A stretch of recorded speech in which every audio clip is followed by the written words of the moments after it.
แม่ไปเห็นโอ้ยดีบกดีใจนำมันที่ว่าลูกหลานไปอันเฮียนนำกันเนาะ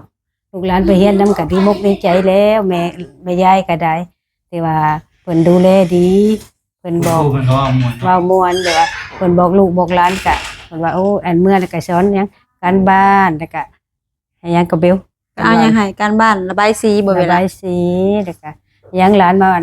อันเว้าสู่ฟังโอ้ยดีบกดีใจนำเด้อมีโอกาสพี่นาพาใหม่ก็อยากมาอีกบ่แม่ปีอันตนี้ยังเสียดายอยู่ได้ก็สิเมื่อทำหน้าซื่อๆเด้อจังสิเมื่อดิฉันก็สิบ่ได้เมื่อง่ายดอกเด้อพี่น้องจริงลูกก็ยังให้อยู่นะแต่ว่าวิชาก็หมดเนาะแม่นครับสวัสดีครับพี่ๆ FC บอกกิแลง Channel สวัสดีท่านผู้ชมทุกท่านสบายดีแม่สบายดีสบายดีสบายดีไอกิแลงสวัสดี FC ไอกิแลงนำเด้อจ้าสวัสดี FC น้องมิมี่ด้วยนะคะทุกคนคือมื้อนี้เนาะก็แม่ก็สิได้กลับบ้านแล้วเนาะแม่คลิปที่ถ่ายในวันที่24วันอาทิตย์แล้วเนาะวันที่24เมษายนแต่บัตรหมด28แต่รถเพิ่นเมื่อ24ก็สิได้มาบ้านจะได้กลับบ้านเลยได้บัดนี้ได้ความรู้สึกของแม่หรือว่าความในใจเพิ่นหลังจากเพิ่นได้มาเที่ยวเมืองไทยเนาะน้องมิมี่ว่าเพิ่นประทับใจยังแน่หรือว่าเพิ่นมาครั้งนี้ก็เห็นได้ว่าแม่ยายนี่ดีใจมากๆเลยก็คือนะครับเอาเวลามาด้วยแต่ว่าเวลาไม่ได้กลับเวลาเข้าโรงเรียนแล้วได้โรงเรียนแม่ดีใจแฮงบ่แม่ดีใจแฮงเลยที่ว่าหลานเข้าโรงเรียนไปส่งลูกส่งหลานก็โอ้เพิ่นดีมุกดีใจไปเห็นเพิ่นก็แต่ว่าเบิ่งบัดนี้วันนั้นก็แม่ก็ไปฝากหลานเนาะอยู่โรงเรียนกับผมนี่ไปนำกันก็อยากให้แม่ยายนั่นแหละไปเห็นโรงเรียนของประเทศไทยเป็นอะไรแม่ไปเห็นโรงเรียนกันเลยก็ดีมุกดีใจเนาะเพิ่นก็รับแบบยังกะแบบรับตอนอย่างดีคือแม่นว่าคือบ้านเฮาก็ได้เนาะต้อนรับดีตอนอย่างดีเป็นว่าเพิ่นต้องไว้สวัสดีค่ะเนาะแม่ก็ก็เพิ่นแบบว่าเพิ่นถือเคารพนับถือกันแบบประเทศเพิ่นไทยเพิ่นเนาะก็มาเห็นเพิ่นก็ดีมุกดีใจเวลาไปเห็นกันแล้วเพิ่นสิสวัสดีกันแม่นกันคือทักทายเนาะแม่นบ้านเฮาก็เอิ้นถามกันเนาะบ้านเฮาก็ได้เนาะอันนี้แล้วเวลาไปโรงเรียนกี่วันแล้วอาทิตย์นึงแล้วนี่โอ้ยอย่าเว้ถึงน้อยเฮ็ดน้อยมาเว้ามานั่งมาเป็นโรงเรียนอาทิตย์นึงนะอาทิตย์นึงแล้วเวลาแต่ดีใจนะเวลาก็คือไปแล้วก็อยากไปโรงเรียนไม่ได้ว่าไม่อยากไปนะสนุกไหมเวลาไปโรงเรียนเวลาสนุกไหมคะสนุกมากเลยมีอะไรเล่นบ้างคะว่าดีๆได้เพื่อนกี่คนแล้วเวลาได้เพื่อนกี่คนแล้ว5 คนแล้วโอ้โหโรงเรียนอาทิตย์นึงได้เพื่อน5 คนดีใจนำเพื่อนผู้หญิงกับเพื่อนผู้ชายเพื่อนผู้หญิงกับผู้ชายมีคนโทรมาของข่อยเมื่อกี้ขาดส่วนก็คือหลังจากแม่ไปเห็นโรงเรียนเมืองไทยเนาะแม่ก็โรงเรียนเป็นอะไรแม่หลายชั้นบ่สะอาดงามตาลีเหลอเด้เพิ่นหลายชั้นห้องเนาะหลายชั้นบ่แม่น3ชั้น4ชั้นเพิ่นบ่4อยู่เลยนั่นแม่ไปเห็นโอ้ยดีบกดีใจนำมันที่ว่าลูกหลานไปอันเฮียนนำกันเนาะลูกหลานไปเฮียนนำกันดีบกดีใจแล้วแม่ยายก็ได้ที่ว่าเพิ่นดูแลดีเพิ่นบอกเว้าม่วนแบบว่าเพิ่นบอกลูกบอกหลานก็เพิ่นว่าโอ้อันเมื่อแล้วก็สอนหยังการบ้านแล้วก็ให้หยังก็เบลเอาหยังให้การบ้านระบายสีบ่เวลาระบายสีแล้วก็ยังหลานมาอันเว้าสู่ฟังโอ้ยดีบกดีใจนำเด้อหลานเพิ่นดูแลดีผู้ก็ดีเพิ่นว่าหนูเบลว่าเนาะแล้วก็อันเพิ่นสอนหยังห้องเพลงบ่หน่อยสอนห้องเพลงบ่หน่อยเอาเจ้าว้าวดีว่าเจ้าไหวกันนี่แม่กับไปเห็นหลายที่กับบทเพิ่นบ่ได้ไหวแต่โรงเรียนแม่นบ่แม่เขาสิเว้นเขายังแม่ก็เห็นเบิดอันยกมือไหวสวัสดีค่ะนะจะไปเล่นใหม่แต่บัดนี้เพิ่นแม่น่ะว่าแม่ยายแต่ว่าเพิ่นนั้นเคารพนับถือกันลีเนาะเพิ่นถือกันลีแบบว่าคือบ้านเฮาก็มาแต่ซ้ายไปซ้ายหั่นน่ะเพิ่นถามกันซื่อๆเนาะถามกันซื่อๆบ้านเฮาเพิ่นก็เคยแบบนั้นเนาะอันนี้มีแต่แม่นยกมือไหวสวัสดีค่ะยังก็เพิ่นยกมือไหวเวลาเด็กน้อยเห็นผู้ใหญ่ก็สิสวัสดีกันเนาะเพิ่นก็สิสอนแบบดีเลยเนาะแม่นสิสอนให้สวัสดีเด็กน้อยหลายที่หลายบอนโอ้ยเห็นหมดแล้วในใช้ก็แบบว่าลูกหลานพาไปลูกเต้าพาไปเห็นหมดแล้ววัดภูเขาทองวัดภูวัดหยังเพิ่นพาไปที่แหล่งพาไปน้องไม่มีพาไปแน่ เป็นอะไรประทับใจบ่ ดีโอ้ยดีมุกดีใจไปเห็นก็ได้แบบว่า ไปเห็นสบายแบบว่า มันเพลิดเพลินแล้วนะแบบว่าดีใจได้ไปทำบุญเป็นหยังกระเนาะเฮาได้ไปทำบุญนะ ไป เฮามา เที่ยวไป ที่ว่าเฮามากรุงเทพมาพี่ก็ได้ไปทำบุญแล้วก็ได้ไปเที่ยว แล้วก็ ได้ไปเที่ยวพ่อ ก็แมนก็ได้โอ้ว่าดีมกดีใจแล้วลูกพาไปว่าก็ดีใจว่าอุ๊ยแบบมวนแบบต่ออายุจะไปกันเว้าแล้วก็ได้แบบดีใจหั้นนะ แม่รู้จักบ่โรงเรียนที่เมืองไทยเพิ่นสอนหลายอย่างให้แม่ แม่ เพิ่นบ่ได้สอนแต่บทเรียน เพิ่นสอนหยังแน่ เพิ่นส อ่ะ น คือวัน ไหพระทำ วัน บุญ เนาะวันเสาร์กับวันเสาร์วันอาทิตย์น่ะก็ไปบ่ เพิ่นสอนวันเสาร์วันอาทิตย์เพิ่นก็ไปเพิ่นไปหยังวันเสาร์วันอาทิตย์วันเสาร์เพิ่นคือไปเรียน วันเสาร์เห็นแม่เห็นน้องแบงค์ไป แม่ ร้าน น ไป แม่นว่าเอ้า น้อง วัน แบงค์ เสาร์คือบ่ได้พักแม่ว่า อันอยู่ที่บ้านน่ะวันเสาร์วันอาทิ น้ ต อง ย์ แบ น่ะ ง พัก ค์นี่วันเสาร์ช่วงที่ปิดเทอมก็ไม่ได้ปิดนะ ปิด ก็ยังไป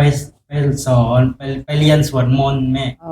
เรียนสวดมนต์ไหว้พระแบบนี้น้องแบงค์นี่ ก็ ก็ถือว่า คือ ได้ ว่า เป็นตัวแทนของโรงเรียนเลยนะแม่ ก็ดีมกดีใจเลยเนาะดีมกดีใจแล้วกันว่าเพิ่น แล้ว สอน เอา ดี แล้วก็แม่นว่าแม่เห็นบ่ที่ว่าเพิ่นได้อันน้องแบงค์ไปแข่งแล้ว เห็น ชนะ เห็น ดีใจหลาย ดีใจหลาย บ่ ดีใจหลาย ทำได้ ร้านทำได้แบบว่ามาอยู่ประเทศเพิ่นก็ทำได้คือประเทศเพิ่นเนาะ บ่คิดว่าสิทำได้เนาะบ่คิดว่าสิสวดมนต์นั่น แม่น ไปแข่งขันแม่นบ่ แม่ แม่ น น อยู่ ติดแล้ว อยู่บ้านก็บ่เคยไปจักเทื่อเนาะมันมา ก็ได้รองชนะเลิ แม่ ศ นน่ะก็ดีมกดีใจนํแล้วแม่ยายก็ได้นั่น ไปรอบสองก็ได้ชนะเลิศ น่ะก็ดีใจนํร้านแล้วมาอยู่ประเทศไทยก็แบบว่าเพิ่นดูแลดีเนาะเพิ่นสอนดีเห็นว่า แต่แม่ พระ บ้านเฮานี่มีบ่แม่สอนเข้าวัดสอนทำบุญ บ่ได้เด้แต่ว่า มีแต่พ่อแม่สอน พ่อ เอาเอ แม่ ง สอนเอาเองนี่แล้ว ครูเดี๋ยวบ่ได้สอนแล้วมีแต่พ่อแม่ได้สอนว่าลงวัดเด้อลูกเอ้ยตักบาตรยามน้ำเด้อว่าซี่เนาะก็บอก แม่ บอก น ส บ้า อน น เฮาพ่อแม่สอนเอาเอ เอง ออันนี้ครูสอน มีคุณครูสอนไหว้พระสวดมนต์ ก็ดีมุกดีใจนํเพิ่นอยู่นะ สอนตั้งแต่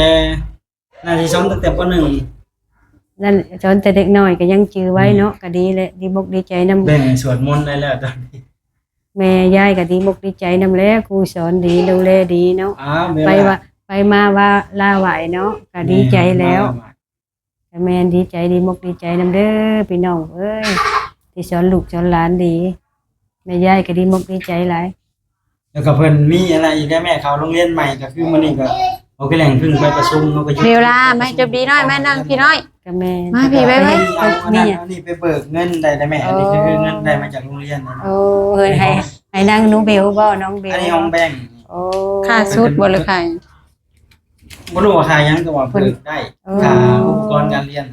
เพิ่น แบ ให้ งค์ป .2 แบงค์คือป .2 แล้ว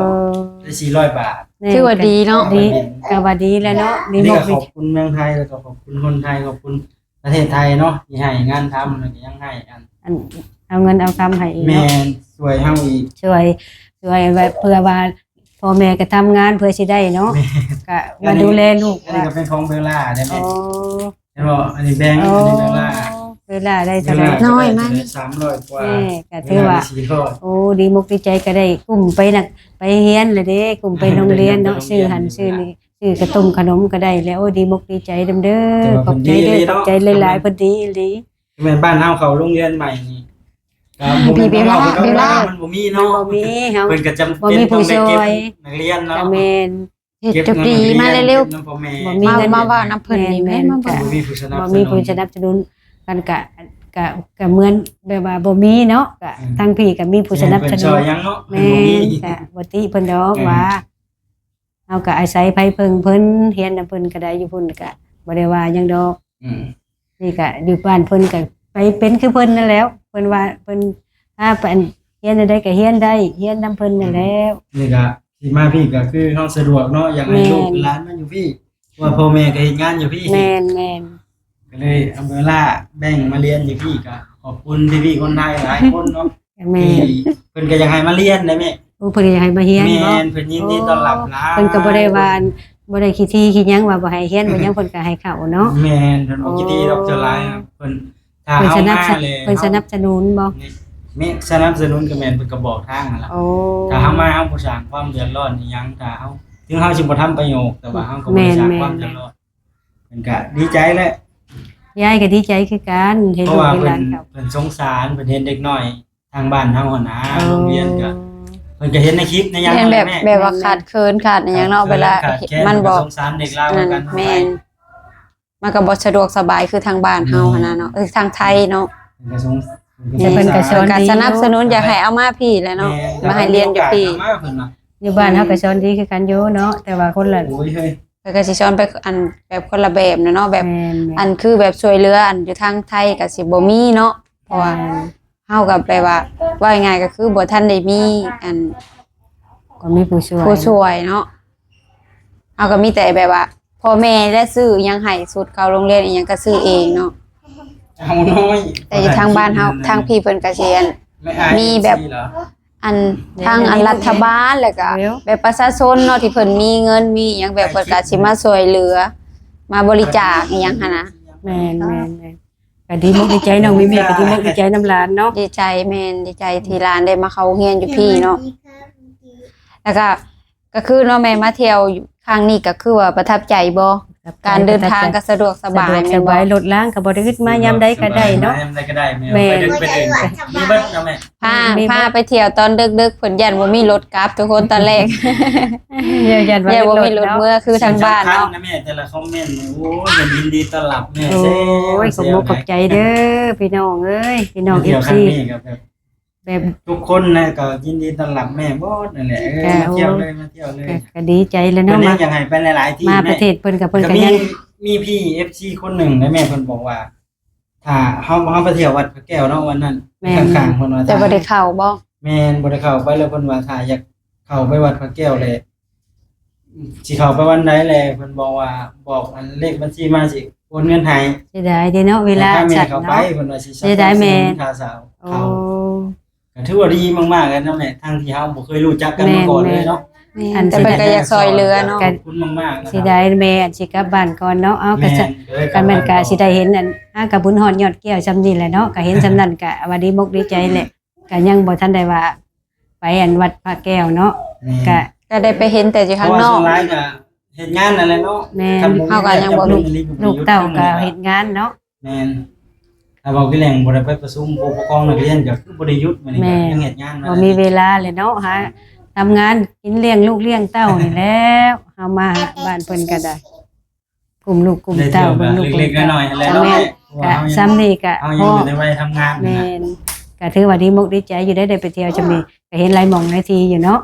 อย่าไปขึ้นรถไฟฟอกไฟฟ้าบ่ แม่นอยู่ ลายบอลดูเนาะ มีโอกาสพี่นาพาใหม่คือจักมาอีกบ่แม่ ปีอันตนี้ยังเสียดายอยู่ได้ก็สิมาทำนาซื่อๆเด้อจังสิเมื่อดิฉันก็สิบ่ได้เมื่อง่ายดอกเด้อพี่น้อง จริงลูกก็ยังให้อยู่นะแต่ว่าวิชาก็หมดเนาะ แม่น วิชาก็หมด ๆก็สิอยากไปต่ออีกจุไกลเป็นคืนหนึงผู้จำเมื่อบ้านเลยเนาะ ยังให้เมื่อดอกลาน แม่น ไปเบิ่งร้านเก่าโรงเรียนอยู่พี่แล้ว ไปรับไปจอนนะแม่นอยู่มวนอยู่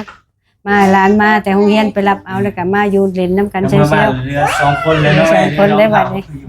เฮ็ดหน้ากินเอง แต่เห็นหน้า สอง แล้วบัด ท่ นี้เห็นหน้าทำหน้าเลี้ยงงัวเลี้ยงหยังไปได้บัดนี้ธรรมชาติบ้านเฮาเลยแหละเนาะ เอ้าโอเคเนาะครับพี่ๆสำหรับคลิปนี้ก็ยาวพอสมควรเลยแหละก็มาเราประสบการณ์แม่มาเที่ยวครั้งนี้เนาะประทับใจเมืองไทยไปหลายอย่าง แม่น แต่ว่าส่วนเรื่องความเจริญก็เห็นกับเห็นแน่ เห็นแล้วเห็นคักบ่ได้ให้ผู้ใดตัวก็เห็นอลีกันเนินว่าบ่ว่าบ่เห็นก็เห็นอลี ห่างทั้งทึ่งก็ ก็ มี แม่นก็แม่นเห็นเมิด ห่างแต่ละบอลแต่ละทีก็ให้เข้าฟรีเนาะ เฮาเข้าไปหยังแบบว่าเป็นทางของหยังเอิ้นว่าจังได๋ อุโมงค์บ่ อุโมงค์อุโมงค์ ประ เนี่ย ทับใจกับอุโมงค์ โอ บ่ ้ยจะว่าบ่เคยเห็นจะว่าสิ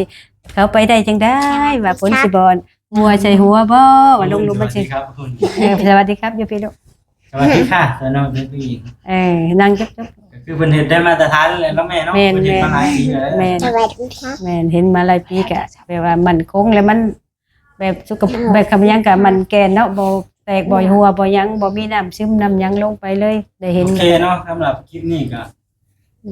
ก็ความฝันของแม่เป็นจริงแล้วเนาะ เป็นจริงที่ได้ ที่ มาเที่ยว ลู เมื ก อง ๆ ไท เอา ยเนาะ พามา บางที เที่ยว พี่นาคุณพ่อก็อยากมาเที่ยว แม่ บ่รู้เนาะ ถ้ามีโอกาสเนาะ สิมามื้อเช้ากันอยู่ดีมีแฮงเนาะ น้องเบลล่ามาหาเบลล่าอีกมาเยี่ยมเบลล่า มา มา กับมวนเนาะมาไปเบิ่งหันเบิ่งนี่ก็บ่ได้จะกลับบ้านได้อพี่น้อง